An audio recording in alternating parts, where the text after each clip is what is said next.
الحافظ ابن القیم رحمہ اللہ اجمع المسلمون على ان الدابة اذا علفت بالنجاسة ثم حبست وعلفت بالطاهرات حل لبنها ولحمها وكذا الزرع والثمار اذا سقيت بالماء النجس ثم سقيت بالطاهر حلت لاستحالة وصف الخبيث وتبدله بالطيب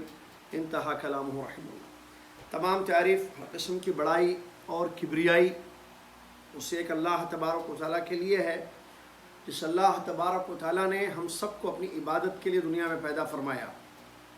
اور جس نے ہم سب کے لیے دین اسلام کو اپنا دین بنا کر نازل فرمایا۔ سبحان اللہ وما عظم شانہ، سبحان اللہ و بحمدہ، سبحان اللہ العظیم۔ صلاۃ والسلام اس کے بعد پیارے نبی امام الانبیاء محمد رسول اللہ صلی اللہ علیہ وسلم کی ذات گرامی پر، جنہوں نے ہم تک اللہ کا مکمل دین پہنچایا، حلال و حرام کی تفصیلات اپنی حدیث مبارکہ میں بیان فرمائی۔ اللہم صلی علی محمد وعلی آل محمد کما صلیت علی ابراہیم وعلی آل ابراہیم انک حمید مجید، اللہم بارک و بارکت علی ابراہیم وعلی آل ابراہیم انک حمید مجید۔ حمد و صلاۃ کے بعد آج 20 جمادی الاخرہ 1447 ہجری مطابق 11 دسمبر 2025 عیسوی کسی مجبوری کے تحت حارث بھائی کے گھر کا درس جو آپ کے سامنے آج لائیو مکسلار پر پیش ہے یا ہو رہا ہے، کچھ رینوویشن کا کام وہاں چل رہا ہے گھر پر، اس لیے آئندہ انشاءاللہ جمعرات سے باقاعدہ آف لائن درس ہوگا۔ یہ آن لائن آپ کی خدمت پہ درس، جیسا کہ آپ جانتے ہیں کھانے پینے کے آداب ہم نے شروع کیے تھے، اس کے کچھ حصہ جو باقی رہ گیا آج کے اس درس میں ہم انشاءاللہ مختصر پڑھ لیں گے۔ ہم بات پہنچی تھی کہ جن جانوروں یا پرندوں کے بارے میں نص یا واضح دلیل نہیں آئی ہے قرآن کی آیتوں کی روشنی میں یا نبی صلی اللہ علیہ وسلم کی حدیث کی روشنی میں کہ وہ حرام ہے، یعنی جس کا ذکر نہیں آیا ہے جس جانور کا یا پرندے کا، تو اصل پر اعتبار کرتے ہوئے وہ حلال ہوگا، کیونکہ قاعدہ یہ ہے کہ الاصل الاباحہ، کہ جو اصل ہے وہ اباحت ہے یعنی جائز ہے۔ دلیل قرآن پاک کی آیت وَيُحِلُّ لَكُمُ الطَّيِّبَاتِ، اللہ نے پاک حلال چیزیں اچھی چیزوں کو تمہارے لیے اللہ تعالیٰ نے تمہارے لیے اچھی چیزوں کو حلال کیا ہے۔ تو اس اعتبار سے تمام چیزیں، چاہے وہ گھوڑا ہو یا مرغیاں ہوں یا بکرے، گائے، بھینس، خرگوش، یہ سب ہم نے پڑھا تھا، یہ سب حلال ہے، اس میں کوئی، یا پالتو گدھا ہو، یہ سب حلال ہے، اس میں کوئی شک نہیں ہے، کیونکہ یہ اصل پر باقی رہتے ہوئے۔ اب اس میں جو چیز ایک مستثنیٰ یعنی اس قاعدے سے ہٹی ہوئی چیز ہے وہ یہ ہے، کہتے ہیں جیسا کہ دلیل موجود ہے باقاعدہ اس سلسلے میں، وہ اگر گائے یا اونٹ وغیرہ جو حلال جانور ہیں ان میں سے اگر کوئی جانور ایسا ہے جو نجاست کھاتا ہو، کوئی گائے یا کوئی اونٹ وغیرہ ایسی ہے جو گندگی کھاتی ہو، تب تو وہ حرام ہوگا، یعنی اس کا اکثر چارہ اگر نجاست ہو۔ اور سے سنیے، اگر کوئی گائے یا بکرے یا اونٹ وغیرہ ان کا اکثر چارہ نجاست ہو، گندی چیزیں کھانے والا اگر کوئی ایسا جانور ہے تو ایسی صورت میں وہ حرام ہوگا، جائز نہیں۔ دلیل عبداللہ بن عمر رضی اللہ تعالیٰ عنہما کی حدیث جو سنن ابو داؤد اور مسند احمد میں موجود ہے، نبی صلی اللہ علیہ وسلم نے اس کو جلالہ کہتے ہیں، ایسا جانور، ایسی گائے یا ایسا اونٹ وغیرہ یا بھینس جو نجاست کھائے، گندگی کھائے، تو گندگی کھانے کی وجہ سے اس کی حرمت آئی ہے، وہ جانور حرام ہوگا، حلال جائز نہیں ہوگا۔ اس کی دلیل عبداللہ بن عمر رضی اللہ عنہ کی یہ ابو داؤد کی روایت، نبی صلی اللہ علیہ وسلم نے فرمایا نہا، عبداللہ بن عمر رضی اللہ عنہ فرماتے ہیں نہا عن اکل الجلالہ والبانہا، نبی صلی اللہ علیہ وسلم نے جلالہ ایسے جانور جن کی غذا نجاست ہو، گندی یعنی گندی چیزیں کھانے والے جانور، ان جانوروں کا گوشت کھانا اور ان کا دودھ پینا نبی صلی اللہ علیہ وسلم نے منع کیا ہے، دونوں سے، نہ ان کا گوشت کھانا جائز ہوگا